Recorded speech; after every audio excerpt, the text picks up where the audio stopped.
All right, yeah. So let's welcome Ken.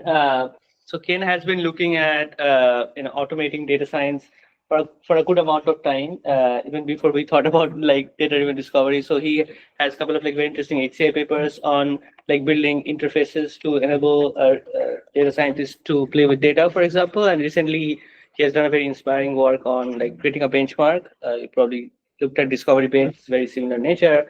So it makes sense for Ken to share his thoughts and notes about this interesting problem. So take it away. Awesome.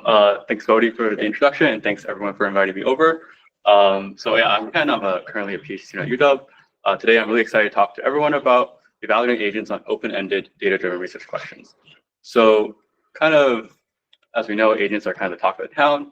Improved capabilities of large language models now with abilities to plan, have access to memory, interact with the environment through tools and actions such as surfing the web and execute code have made them very prime for doing data-driven science. So kind of now we're all, as a community, are focused on whether AI agents can automate data-driven science.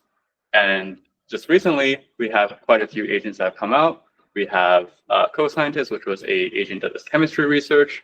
More recently, SciAgents, which does research in biology. And kind of somewhat notoriously, this past summer, folks from Sakana AI released this thing called AI Scientist, which tries to do everything from ideation to writing code, running experiments, generating visualizations, and then ultimately writing a full-fledged paper. With all these kind of agents right now, we don't really know truly how good they are. It's kind of just case studies. We look at them qualitatively, and actually they're not really close to human performance. So some folks have looked deeper into AI scientists, for example, and notice that it cites only the most popular papers and not even like a paper you would find in a quick search. And this other quote here takes directly from the abstract of the SciAgents paper. They kind of evaluate the work through a few case studies. So to truly make meaningful progress with agents, we really need a reliable way to evaluate and measure their performance. So we want to focus on kind of the skills that these agents would have. And so let's talk about them first. And this is largely inspired from Bodhi's work earlier this year. So first we have generating hypotheses. Given an agent's understanding of the world, can they generate a hypothesis that has scientific value? So for example, let's take this question here. Are soccer players with a darker skin tone more likely to receive red cards from referees? So given that an agent might go out and collect the data, what we then care about is whether they can understand that data well. And that is actually, there's actually some nuance in there. So just taking this data set as an example, each row here is a interaction between a player and a referee. We have the number of games between that player and referee pair, and we have the number of red cards given.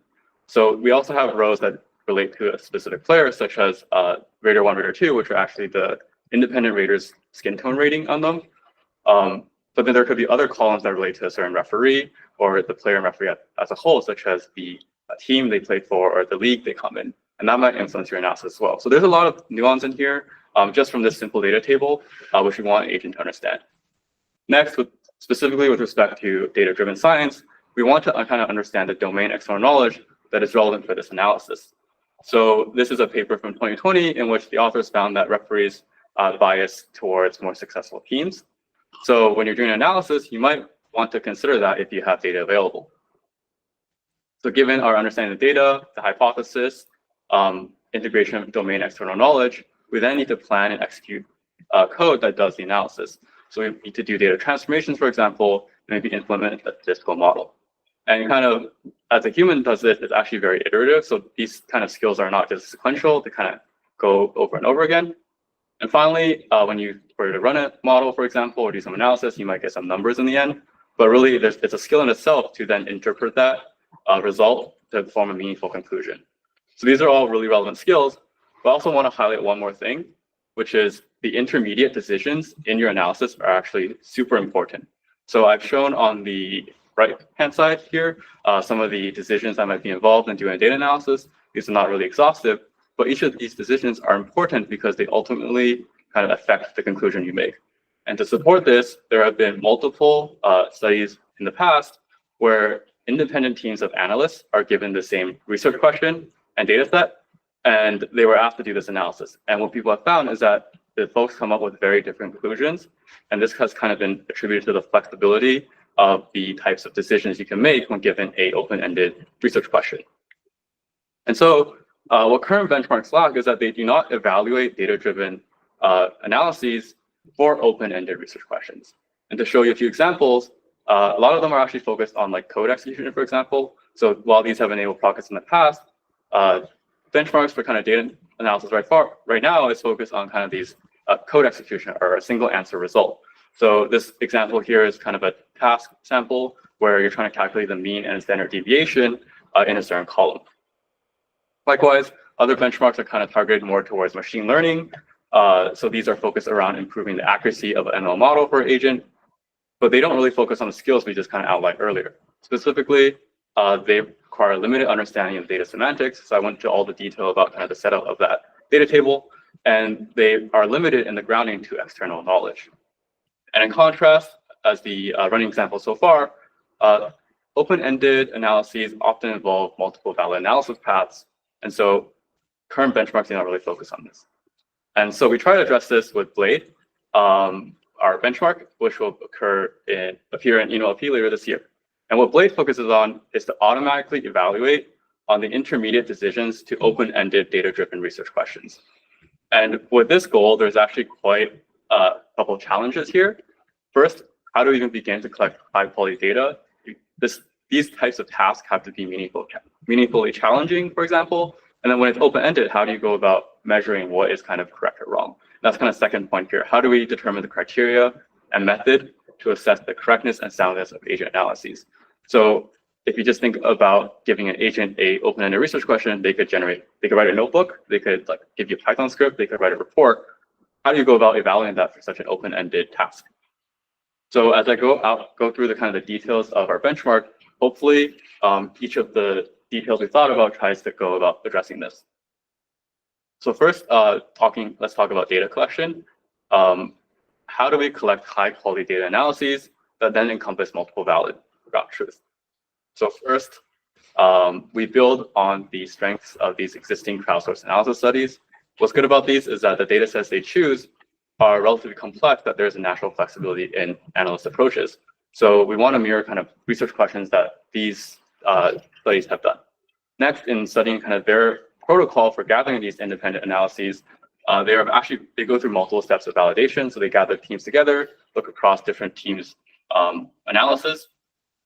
And sometimes the teams might be like, hey, this doesn't really make as much sense. So that's kind of the process we want to go through to ensure higher level quality, that all of the kind of decisions that people go through are valid and justified.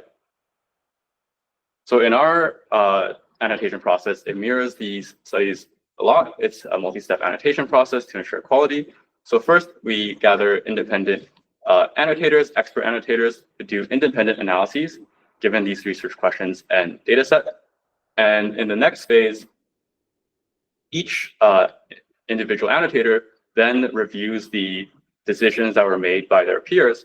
What we also do is generate LM-based decisions that were seeded by kind of the decisions in the first step. So the goal of this is to kind of expand the scope of the analysis decisions to capture more of the diversity in case the annotators in our process miss some of these decisions.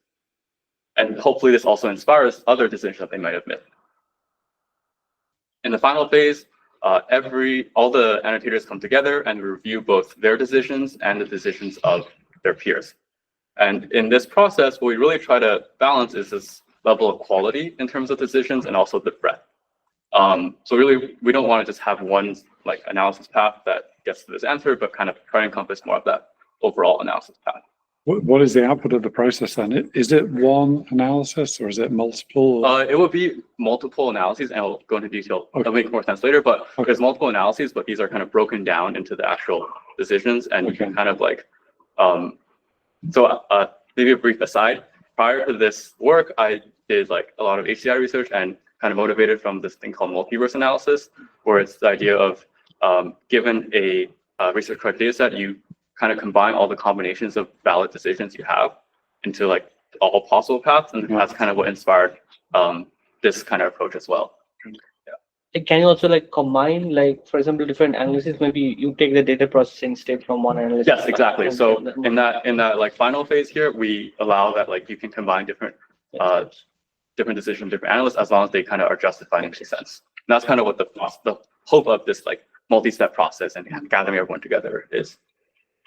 Just to clarify, so a decision is like which tool to use or which method to run the. Oh, that's a really good question. So literature has talked about the decision in terms of like what software library you choose, right? But we're more focused on kind of go back. Oh, I had it on the right earlier. Yeah, these right here. These types of decisions, like your variable choices, how you transform the data, your model, because these have been shown to like really influence the outcomes and conclusions of your data. And so we don't really care how you implement maybe a data transformation. That doesn't really affect the outcome in the end, but your choice of how you go about transforming the data is really important to capture. What are the sub goals? I think you got planning. When you have this discussion, so the analysts don't come to an overall agreement. Yeah. So they still end up disagreeing with each other, like, Right. the best way of removing missing values and things. That could definitely occur, but the idea is not you want like. I think we also really prime the analysts in that like our goal is to capture the breadth as well. So we're not focused on like one right answer, but if they think it's like justified given like the data, statistics, then it's like included in the ultimate data set. I mean, naively, I think there is always a right way of doing the analysis, but maybe that's not true in statistics. There's two different tests of significance, and you could argue, I guess argue for both of them. Show that it might not be the case. So that is kind of why we want to capture that. Yeah. Especially I guess if you contrast this with those like get the mean and standard deviation of this column, those are like very obvious. It's the right answer, right? And these types, as you make it more open-ended, it's really hard to claim that this is more right than others. Yeah. Like, do you make sure that like they actually arrive at the same answer? No. So part of kind of the scoping of this work is that even coming to an answer is a kind of a challenge in itself. In those earlier studies, I showed that like they were given the same research question data set, right? But their actual conclusion quite varied. And even given the same numerical result, you might interpret it differently. So we're just focused on kind of just your analysis decisions before that ultimate interpretation. Yeah. I lost track. So I think I talked about this. Great. That was a great discussion. So moving on, as a quick overview, we gathered 11 expert annotators who are graduate students in statistics and scientific fields. Overall, we gathered 12 open-ended research question and data sets. Kind of we're working towards a greater set such that we can build a good test set as well. And then overall, there's over 500 plus analysis decisions that are validated but in our like multi-step process. So those are very good questions so far, but let's talk about the task, which will be more clear about how we then go about measuring certain things and how we use the ground truth. So first, we want to focus on those skills we mentioned, right? These were listed earlier, but as I mentioned, in terms of scoping, we focus on these here in the middle. And I think these in the middle are actually meaningful in themselves to measure, and Blade takes this first step. So what we focus then on is, can agents author justifiable analyses? So for the expert annotators, they had to think about why you did this decision already, right? And we listed out type of different decisions. In this case, we want to see if the agent could do that as well. So we kind of listed out 3 different types of decisions. I try to encompass this analysis. First is formulating the conceptual variables. So given your understanding of the data set and domain knowledge, what are reasonable conceptual variables to include? As an example, prior literature might suggest player physicality influences referee's perception of the player. And so we should consider that physicality as control. And next, we have executing data transformations. For example, given our physicality as control variable, we don't have that specific like value in our data set. What we do have is this weight and height column, and we could operationalize physicality through the BMI column, right? So we want to make sure that agents can do that as well. It's not just capture the conceptual variables, but also data transformations encompass more than this. It encompasses things like how do we deal with outliers? How do we handle missing values? So it encompasses all kind of the transformations you might make with the data that ultimately affect your end result. And this kind of tests the skills of how you can plan and execute code. Finally, we test whether agents can implement the right statistical model. And this choice really depends on kind of what your data looks like after transformation, what are the distribution of certain columns, as well as like understanding the data and the domain knowledge. Cool. Are there any questions so far before I go into how we evaluate all these steps? Do you have an exact example, like from your benchmark, like exactly what is the query, and do you have an example of a query? For an agent? Or, yeah, like from your benchmark, like. The query will be like that hypothesis question, right? The research Yes. question. Yeah. We would pass in a data set and data column descriptions. Right. One shot example, and I'll actually show the exact like what the submission would look like to Right. Blade in a sec after I go through this. I think you mentioned already that you're not focusing on the research, so you're basically just trying to verify that hypothesis from the data, mainly. Yes. We give hypothesis. You give the hypothesis and just validate from the data. Or validate, yes, but from the data, but then involving these types of decisions. Yes. Right. Yeah. Great. Awesome. So what we focus on is validating those 3 types of decisions I mentioned earlier. And so the first one, before I go into detail, at this point, assuming you've collected this ground truth already, an agent would kind of, given that research question and data set, and then submit kind of a input to our benchmark. So first, we're kind of trying to evaluate the conceptual variable choices. What we desire from this is that we want to allow flexibility for matching similarly specified constructs. So in our ground truth, our annotators might have set player physicality as a control, but that can be specified in other ways, like how physically imposing a player is or the size of the player, right? So what we want to capture is that these types of things are the same exact variable. So the input to our to Blade for conceptual variables is natural language description, as well as the variable type, such as dependent variable, independent variable control. And then kind of what we do is an LM-based semantic matching. And kind of this is inspired by prior work that did this for academic reviews. Yes. Wait, just a clarification. These are actual variables in the CSV?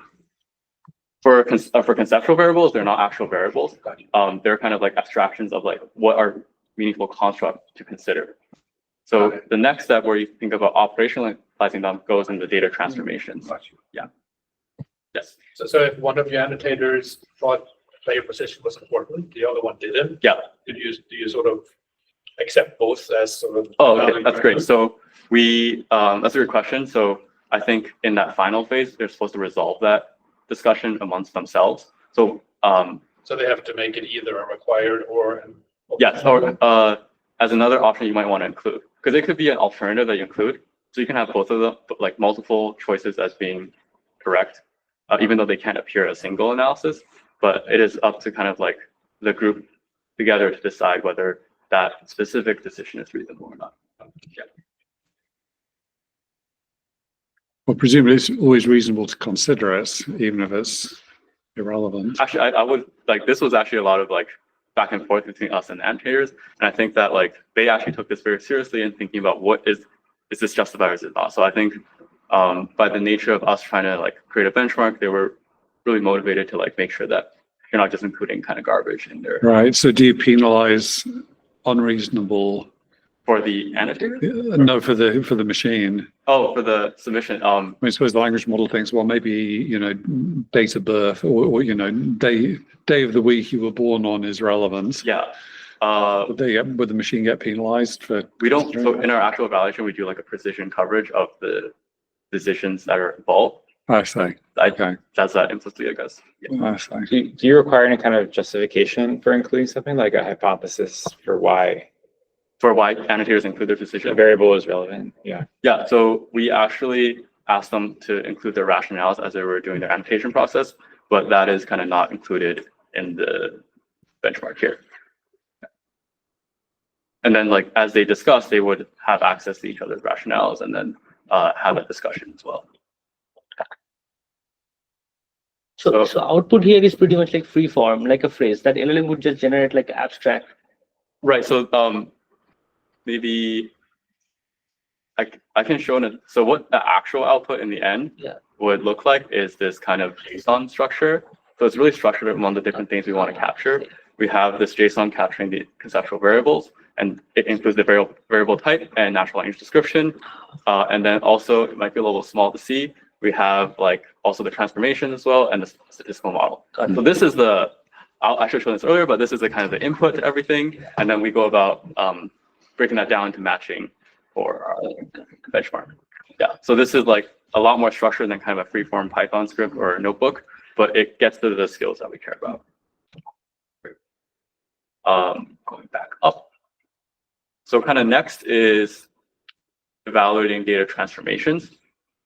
So as shown just now, like the input to our benchmark would be a function that does all data transformations that would be necessary before you could like write a statistical model.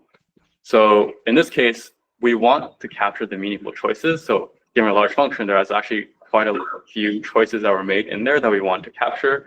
We also want to give partial credit. So for example, in other works, they might just focus on the result after all the transformations and be like, this is right or wrong. We want to give partial credit if you were to get something correct in the middle. We also want to be flexible to the order of operations. So as an example, the first two lines here, the first line of the code takes the average of two rater columns. And the second line calculates red cards per game, divides red cards by the number of games. These are completely independent transformations from each other. They don't really affect each other. And so the order of the first line coming before the second or the second line coming before the first does not really matter. So we want to capture that as well. Yes. So I have a question. So similarly to the design decision, for example, like for one decision which is in probably right now in natural language, like I have to compute the average rating. There are multiple ways that system can actually transform that or operationalize that, like write a code for calculating the average. Sorry. Yeah.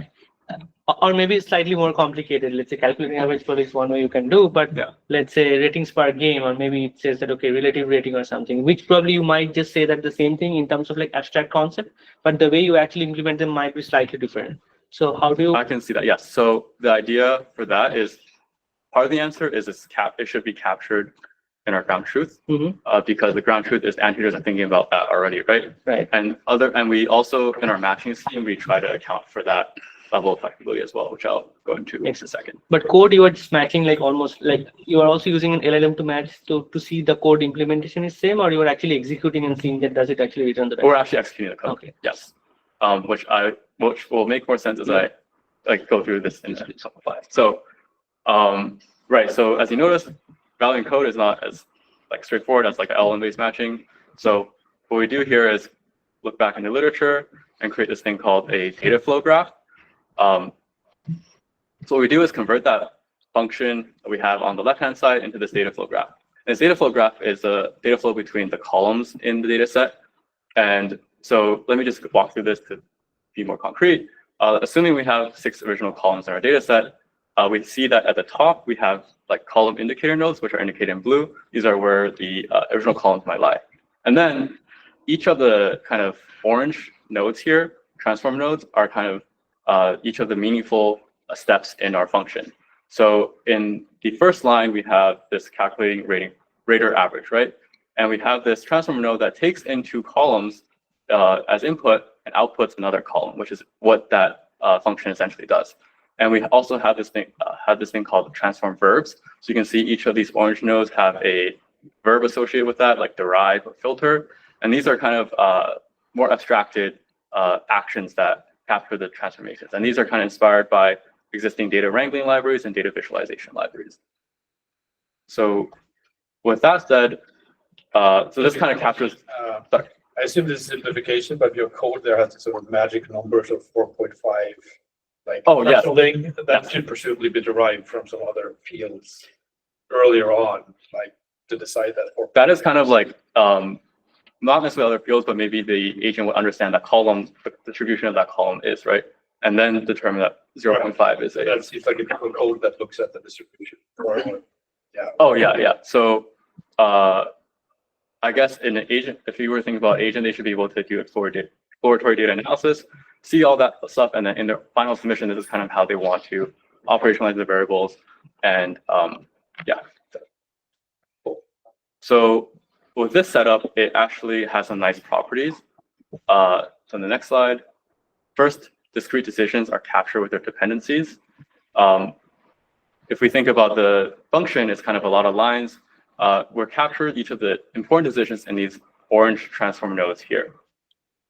And also dependencies as well. As I mentioned earlier, the first few lines don't really depend on each other. And so in this graph, if you look at 1 and 2 for the orange nodes, there's no dependency between them. They just depend on the relevant input columns, right? Whereas for the third line, this is actually a filter on both the red cards per game and rater average. It depends on having the first two columns or first two steps already occur. So if you look at the arrows here, it depends on those having occurred. So discrete decisions are captured with their dependencies.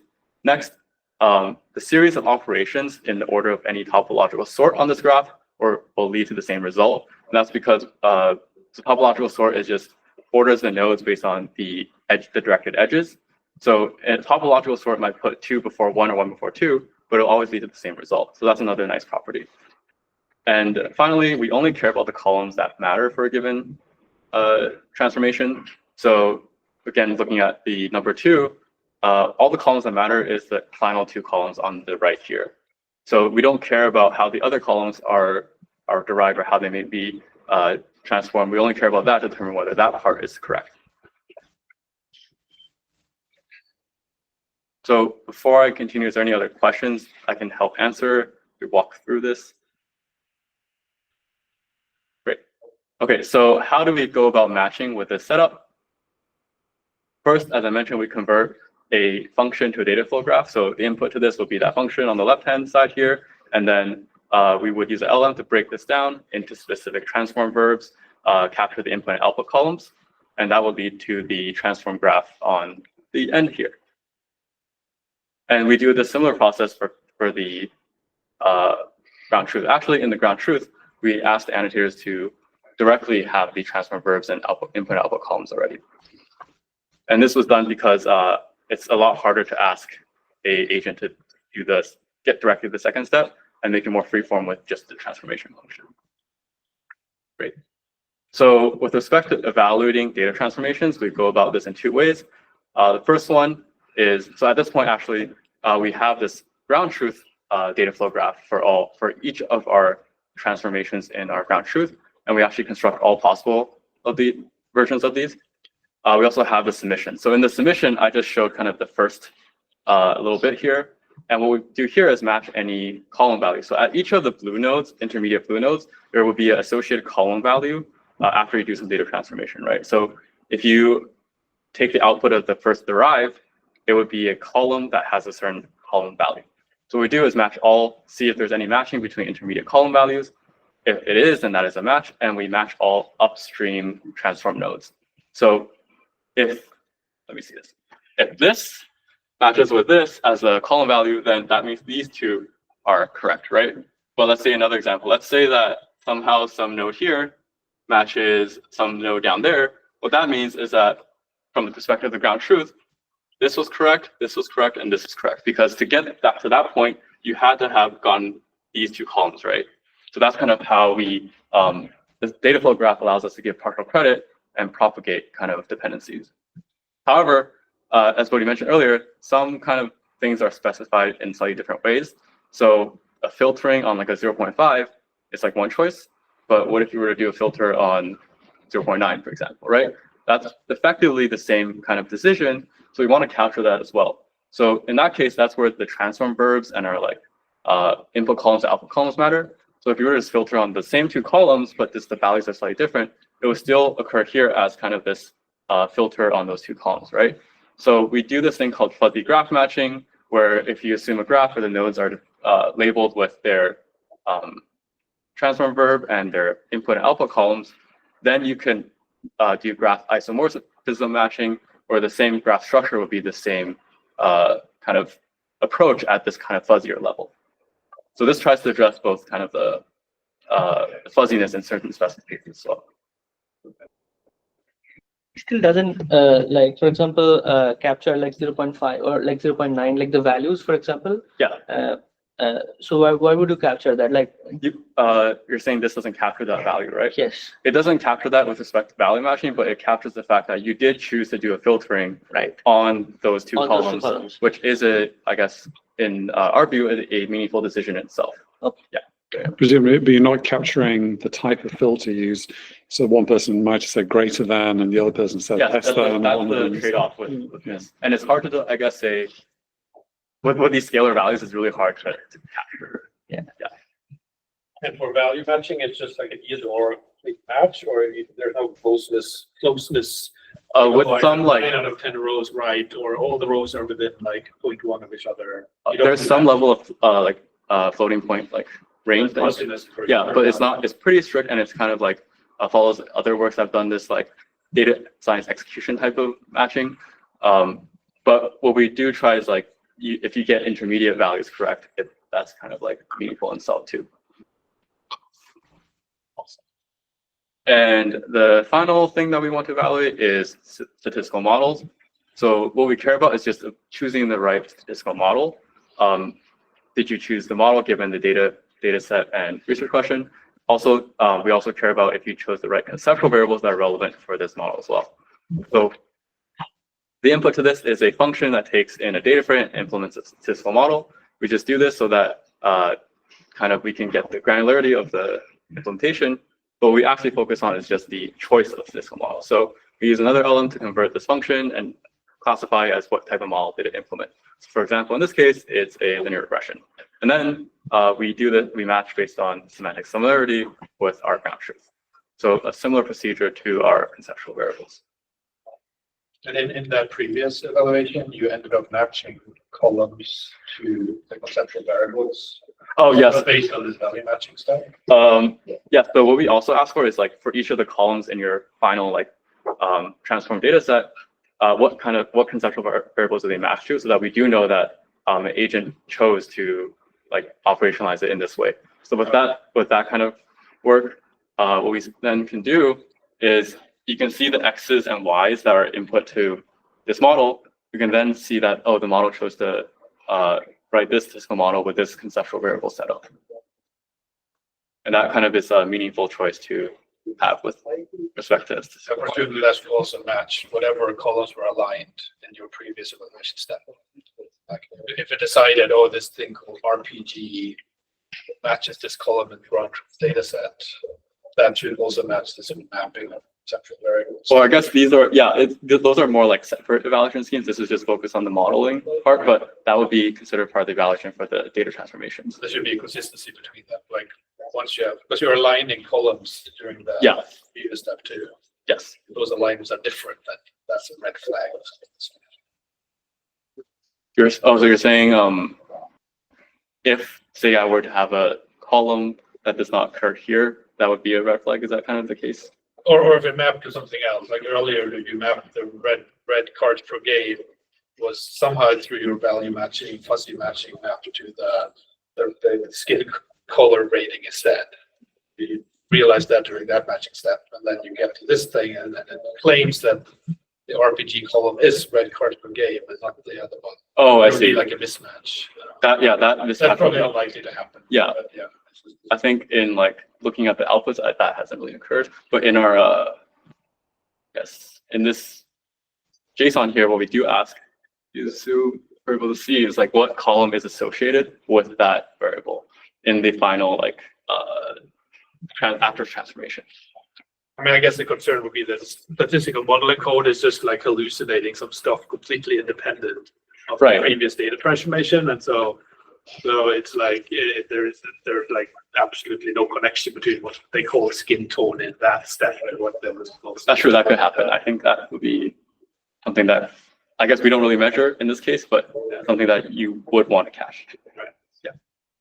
Okay. So I think we saw this slide a bit earlier, but this is the final what we have as input to Blade. So an agent can go about any type of data exploration, submit that, or just a one-turn, one-shot example and submit that, and then we go about evaluating with our ground truth. So that yellow in the previous slide is this kind of yellow here, the generated analyses with the conceptual variables, data transformation function, a modeling function. We have here is our ground truth. that covers multiple decisions across statistical models, conceptual variables, data transforms, and these kind of encompass the approaches of all our annotators. And then, as I was just discussed, we do this automatic evaluation for each of these, taking the generated analyses and the ground truth. So we actually also discussed this already, but this is the high-level view to convert the generated analyses to the formats that we need. So that could be converting the statistical model function into a natural language description, converting the transformation function into that data flow graph. And then we do element-based matching for the statistical models, conceptual variables, and we do value and graph-based matching for the data transforms. You match the final answer that comes out as well? So we do not match the final answer because I think even with the annotators themselves, there will be. Yeah, but you might have like 4 possible answers. I guess if it's a binary choice, you know. Oh, like the conclusion. Is there, the conclusion, yeah. Yeah, I think that it's like you can get the same numerical value in your model, for example. Yeah. But different annotators might interpret that differently. I think that is an interesting research problem in itself. Yeah. Even the more you dive into this, it's like even the numeric values, maybe there's 3 valid variables depending on which analysis you do. Yeah. But if the model gets some completely other one, you could penalize it.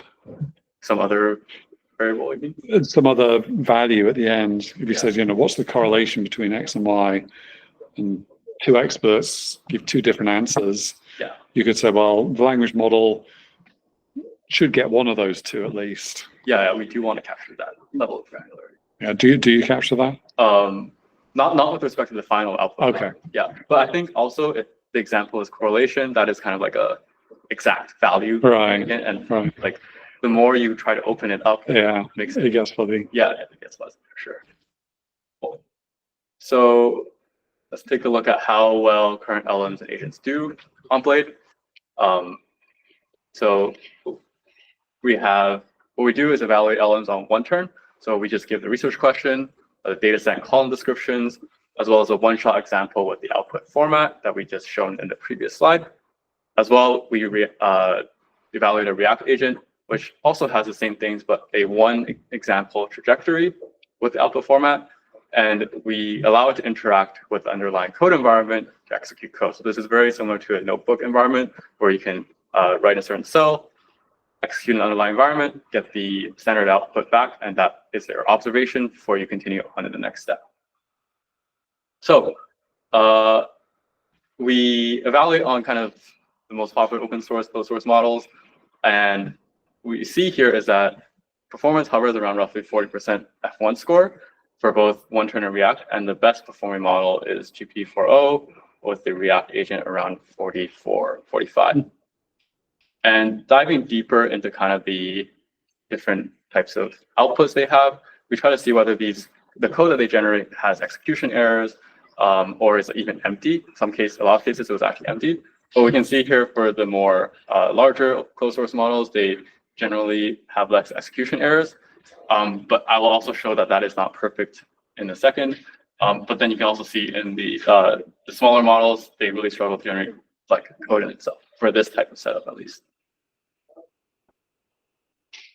And I want to emphasize that performance on Blade, or Blade is not just a code generation benchmark. It's performance on like code generation does not really correlate as much with our benchmark. So we have human eval past that 1 on the x-axis and kind of precision and coverage on the y-axis across these different kind of decision types that we discussed earlier. So what we see here is for coverage, it's relatively weak correlation, especially when we ask a model to generate both the right statistical model as well as the right conceptual variables involved in that statistical model. And so there's kind of a lot of room for improvement there. And so like also the skills that you have for code generation does not directly translate. Now diving into kind of specific decision types, we see that the models perform generally well at formulating conceptual variables. And kind of also as you look at these results, don't focus on kind of specific models, just kind of the overall picture and what the kind of models fit at. So they're relatively well at forming conceptual variables. So their definition of specified conceptual variables kind of generally match with the ground truth. But a caveat to this is kind of the data sets that we gather, they might have the columns already that specify what you might want to include. And so this then is kind of leads to like future work, how you can think about incorporating the LM to gather the data set themselves. How can you like make it a little bit more open-ended, even more open-ended, I guess, open up more can of worms to kind of think about evaluating conceptual variables. So with respect to getting the right transformations or statistical models, this is slightly more challenging. We have the matching based on the transformance value and graph here. And we can see that, again, models with conceptual variables perform generally low. You might notice that models for precision perform generally high, but that is also not, there's a lot of like caveats with that as well, which I'll talk about in a sec. So LMs are actually limited to performing basic analyses, and that's kind of partially why the performance on like these models is really high. You can see the coverage, at least, so covering the ground truth decisions that we had is much lower. And what we can then take a look at is kind of a few case studies to kind of highlight this. So this is a case study of GPT-4o. We asked GPT-4o to generate a bunch of samples using a temperature of 0.8. And here are kind of the two transformation functions that I just took out. You can see that relatively they do just one transformation on getting the rate or mean, a few filterings, and that's about it.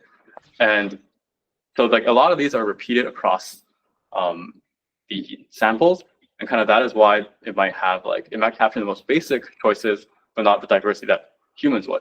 And to kind of emphasize it a little bit more, here are also two samples for statistical models. In both cases, the LM chose to do linear regression, and that is actually a correct ground truth answer. But if you were to repeat this over all 40 runs, you would have high precision, but you would have low coverage, right? And you might say, but linear regression is correct. Why is it bad to not have all these diverse responses? I want to show this human-specified models for the same research question data set. And you can see there's a lot more diversity, a lot more different choices when humans are given this. Sorry, is a single human coming up with 10? No, this is a team of human. And each, when you asked your annotators, Yeah. did they each come up with one, or they were each? So they were each thought to think about multiple as well. And are you encouraging GPT-4 to come up with many as well? So we telling it generate a diverse set of analysis. We're doing that just based off like independent samples as you increase temperature. Okay, but if one is like the obvious choice, then it might get different if you ask it to generate 10 diverse upfront, or generate as many reasonable as possible. Right. I think that is a worthwhile experiment to do as well. I don't have like numbers for that. I remember doing that before this project, but that was like a few generations of LMs ago. It felt relatively basic as well. So I think it might be able to generate more. I think like you might think about company schemes or a way to get more diversity. I'm not sure how close it will approach to something like this as well. Yes. In the experiment, I noticed sometimes React does worse and sometimes using React does better. Yes. Do you have a sense why? I think React does worse because I think the format is not the easiest to capture. Also, I think that through React, it might encounter more errors. It might it encounters more errors, so that leads to lower performance. I think that's the main thing, like code execution errors, as you try to do more exploratory data analysis, try to recover from that. Whereas in the one-turn example, it's kind of just, here's the exact task you do, generate the code from me, or generate the output from me. Gotcha. So wouldn't React do better because it can recover from errors? It can, so I think we also limited to 10 turns, so that could influence it as well. Okay. So in our trajectory, it's about, we don't just go directly to like answering the question. It's like, let's explore the data first. What do we get from looking at this column? So I think that is like part of the React process itself. And in that process, we encounter errors. So I think like the one turn gets the code largely without errors, I think in that prior slide, but then React hit. So I think with React, you open yourself up more for these situations. Yeah. So the format issues would be that it doesn't know that it needs a thought in its. So for the first question that you said, the format issues, that would be stuff like it doesn't know that it needs to have a thought. Like stuff like that, or like after like 10 turns, the context is pretty long. Like, is it still going to output that JSON structure. Yeah, right. Yeah, and we actually do, like, even though the JSON structure might not parse, we do use another LM to try to just recover from that if all that information is available there. Could you also, did you also try just not using JSON? I have not tried using JSON, but I've heard that YAML might be more impressive. I've not experimented too deeply with that. Yeah. Another interesting thing about the result, I saw that GPT-4 React is better than GPT-4 code generation, but for other models, React is pretty bad. Yeah, I Is think it something to do with the model choice as well? Like maybe Gemini is not as sensitive to the React prompt, maybe as GPT-4 is. I don't know. yeah, I don't know. I also noticed that, but I don't have great explanations. Because for all of the other models, I think if you go back to the previous slide. Oh, previous slide. Okay. Yeah, see, I think for all of the other models, it's either bad or it's the same. Because I would read it as basically it's the same. Yeah, It doesn't exactly. matter so much, which is Yeah. surprising. I think what we do see, I just want to mention this. Breakdown at least, like, it seems that our conceptual variables React is worse, but the transformation React is better. Overall task performance is same, but I see. Relatively similar. Yeah, so I do want to highlight, I think that React typically improves the coverage. As you can allow more diverse like steps and exploration into the data. So the triangles are React versions of the same model, and then the circles are the one turn example. Oh, Yeah.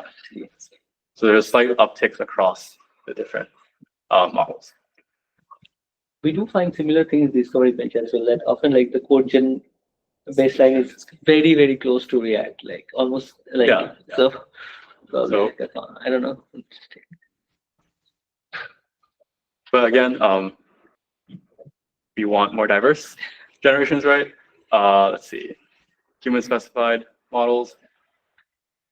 Do you find like, for example, the linear regression example, like I see that the model like GPT-4 is like extremely biased at linear regression. Like everything you just ask for a regression for, it will just come up with Kind this. of see that here. Yeah, Yeah, exactly. so they do bias to these like very Very basic. common. I think a work from my lab mate kind of explored like how as you instruction tune these types of models, they kind of focus on like one thing and lack that broader diversity as you mentioned.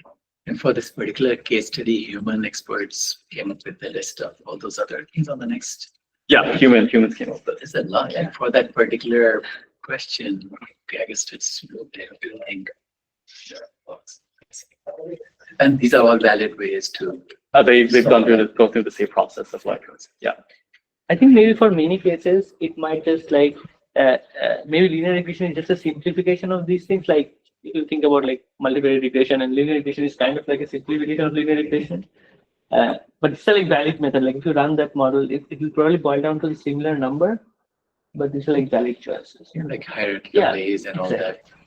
So how do these students decide that they need to go beyond the regression? Is it because their hypothesis wasn't proven? So let me move on to the That could be, or like next method. they might think for the distribution of the columns, it might be better fit for a different model, or how they set up the transformation if it would lead to like a different But is there a regression model. statistical metric you could use? Oh, let me try these 20 methods, and there's a statistical method of confidence or p-value or whatever that can say, oh, actually, you know, this way to approach it has a better I think, yeah. p-value or those to tiny. That dives into potentially like p-hacking the best model, and so we leave that kind of underspecified to really allow that flexibility and not enforce certain decisions based on like p-value, for example. But to go to that question, is there a set of problems that you can actually verify you have the right answer if you have a better model? Because it seems like in physics, for example, right, if you have a more accurate model, you could verify that that's more accurate, right? Mm-hmm. And so maybe if you have, are there problems like that you've looked at? I think our questions are relatively like of that open-ended kind, and it's like this is actually a problem in like a lot of sciences right now, where people come up with different conclusions even for the same like data set or setup, and so it's hard for that like reproduce like kind of the same results. And so I think we don't focus on those right exact answer choices. Maybe for those types of questions, it's easier to come up with like the exact steps. Right? But maybe that would be a better benchmark because you could verify that the answers are correct, and then he'll climb on that and then see if the results generalize. I think the trade-off is like you lack this open-endedness of the original question. That's like, yeah. So yes, Peter. Super interesting talk. I have a question that sort of feeds off the one that I think Jonathan just asked. Yeah. So we have a benchmark that we just released called Discovery World, which does almost exactly what Jonathan just mentioned, which is instead of trying to evaluate, so take a step back, I think you're trying to do really interesting, cool things on measuring the operationalization and sort of how people, like the research methods that people use and whatnot. We tried to get around that by basically having a virtual environment where we parametrically generate different tasks. And so, for example, you might say something like, to use the example off your slides, if the task that the user is given is figure out if the referees are biased by skin color, then you could parametrically generate a bunch of different data sets where sometimes they are and sometimes they aren't. And then it doesn't matter what actual research methods the agent or the user uses, right? As long as they get the right answer. And you do this over some very large number of samples so that, they could have a magic, softball, and every time they throw it, if it lands heads up or heads down or something, it gives them the right answer. It doesn't matter as long as it does it a repeated number of times consistently. And so in that way, I guess this is more of a comment than a question, I guess. So I'm trying to turn it into a question.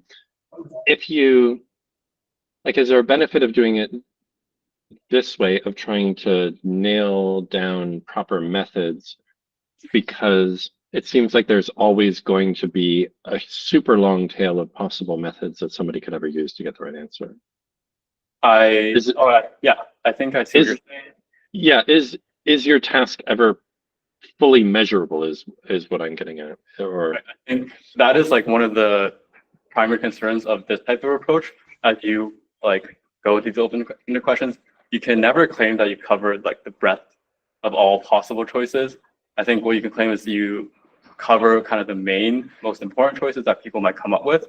And I think that with respect, I think measuring performance in both ways is really valuable. I think there's a value to be able to measure the intermediate decisions, not only with respect to capturing the large decision space that might inform more robust conclusions, but if you were to think about a human AI collaboration perspective, it would be nice for your agent to just give you other ways to think about the problem, especially as the questions get more open-ended, rather than kind of this one approach that gives you this one output value.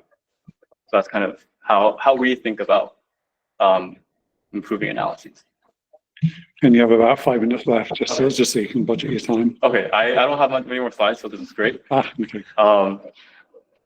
So I want to talk about. I thought you had, you're looking forward. Yeah, looking forward. I think first, how can we develop better agents to consider the breadth of analysis approaches? That's kind of the main thing I want to highlight. And kind of going off the questions and discussion we just had earlier, this is the perspective of improving people's understanding of the decision space and inform them to better make robust conclusions from their analyses. Next, it's kind of looking to future work, how we can extend Blade for other types of analyses. Right now, it's kind of this one single data table with a open-ended research question, but there are other types of modalities, much larger data sets. For example, collecting the data sets is also a task as well, and interpreting. So we talked about the scoping of Blade earlier. Next, I think this effort was quite a bit in terms of getting human annotation. So how can we do this more automatically and cheaply? Which is why we've all thought about different ways to approach this problem, right? I think that to ensure a level of quality with this type of stuff, you do want to involve humans, but maybe we can have that process be a lot more streamlined and more humans act more as a verifying role. And so maybe in inspiration, this is from a coding benchmark called Big Code Bench, where they had the human annotators work with a LLM to kind of refine kind of the test cases in this example. So they were able to work with code interpreter to continue to write prompts back and forth to see whether the code ultimately is executable. So thinking about that with respect to our case, could we scaffold this a little bit more to make that process easier? I just want to also talk about some lessons from building Blade. First, benchmark construction, especially with annotators, very much a human AI collaboration task. There was a lot of back and forth between us in terms of what is reasonable, what is not, how do we want to set this up, right? So I think investing effort in such a protocol is very important. And in terms of the protocol, you might want to scaffold more, make that process easier, so that you can get higher quality data while also making that cost lower. And then when measuring performance on open-end tasks, that's kind of our approach was to consider the structure that might occur within the responses of an issue, for example. So we try to structure it into the different decisions and then have different schemes of measuring each of those types of decisions. So with that as a final summary of kind of Blade, we discussed this already, but I think intermediate decisions are important to consider for data-driven analyses, and that current LLMs are limited in generating basic analyses that lack diversity across generations. Awesome, thank you.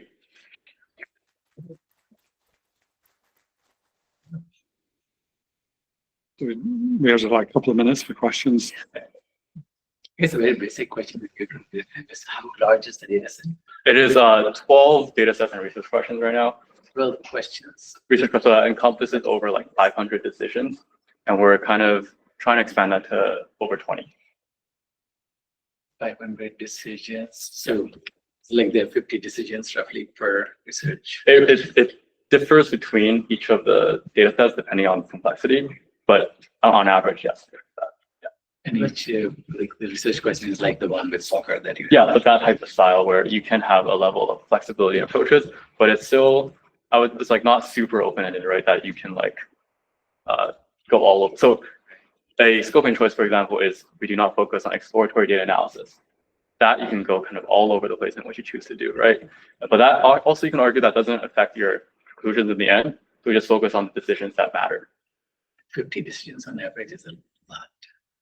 For that particular example, it seems like, okay, we need to do some data cleaning, maybe 4 or 5 choices, and then pick a regression, whatever. And yeah, so I think. How does it get to 50? Well, it's like each of the individual transformation choices themselves, it can count as a decision. Or like each node in your data flow graph. Yeah, because those are meaningful choices that the agent made. So that might capture that. And then each choice of conceptual variable is a decision. Each choice of statistical model is a decision. Yeah. So you do the graph matching, that's not one, that's considered 10. If the graph has 10 nodes. If it's 10 orange nodes, it's like 10 different choices you made to get to that final. Right, and I guess similarly, if you decided like there are 5 independent variables and 8 dependent variables, that's like 30 choices. Also, I think like what this misses is you can have like 10 different transformation decisions, but they might be connected. There might be different ways to connect them, and that is not written in anywhere in numerical ways, but that is different independent analyses themselves, right? And you in order to do this comparison, presumably you're telling the language model to go through these different stages when it does the solution, like do the pre-processing, and then choose the statistical model and apply it. So you're imposing some structure to the solution. Yes, we're imposing some structure to the solution. You don't just go off and do it. That JSON format earlier is what we asked them to generate. Oh, sorry. Yeah. Just to ground it a bit more, like the figures that you were showing. Yeah. Those points, were they average of 12 numbers or were they average of 5 numbers? Sorry, Each point like different. In the graph, like in the result graph. Yeah, in these graphs, Oh. each point is an average of 50 numbers, or is it an average? each point is an average of like 40 runs, and then you. But in the For conceptual variables, that's like 5-ish, right? That's like 5-ish out of these 50, right? Models, right? It just which of these 50 metrics per model that's sort of distributed across these different things, right? Maybe I can answer this in this way, like each submission, right? You will have a number of like how many conceptual variables you got correct, right? That's like one number, and then you run it like 40 times across different runs. That is, and you take the average of that. That is kind of this number. So it's like 5 conceptual variables into 40, so average over 200. So some decisions multiplied by number of runs. Number of runs or what? That's the diversity coverage. Yeah. So you get a level of average precision across all your different runs, and you get a level of coverage over some number of runs as well. And for the main result table, it's average over 12 into 40. Say that again. In the main result table, It is, I believe it is 40 for LMs themselves, but due to cost, I think it's 20 maybe for agents. And then it's like multiplied by 12, like because you have 12 tasks. 12 data sets. Yes, exactly. Okay. Very cool. We're at time now. Again, that was super interesting. Thanks for the great presentation and the discussion as well. Let's give them another round of applause.